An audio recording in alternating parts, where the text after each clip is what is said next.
خبردار کرو انہیں کہ زندگی یہی زندگی نہیں ہے، اصل زندگی آخرت کی زندگی ہے، اور قیامت کے دن تمہیں حساب جو ہے اپنا پیش کرنا ہوگا، جواب دہی کرنی ہوگی.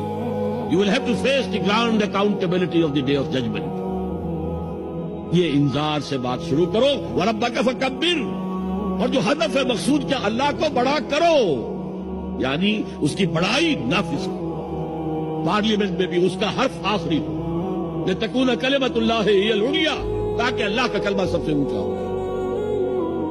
یہ نہیں کہ صاحب ہمارے 60% لوگوں نے یہ رائے دے دی، بس اب ہم نہیں جانتے کہ قرآن میں کیا ہے یا کسی اور آسمانی ہدایت میں کیا ہے، تورات میں کیا ہے، انجیل میں کیا، ہم نہیں جانتے. اگر ہم اس کے خلاف جد و جہد نہیں کرتے تو اتباع میں کوئی حصہ نہیں ہے. جو اطاعت تھوڑی بہت ہم کر رہے ہیں وہ بھی جزوی ہے، کلی نہیں ہے. اسی لیے دنیا کی رسوائی وہ تو ہمارے ماتھے پر لکھی ہو. ضربت علیہم الذلۃ والمسکنۃ وباؤوا بغضب من اللہ. آج ہمارا حال یہ ہے.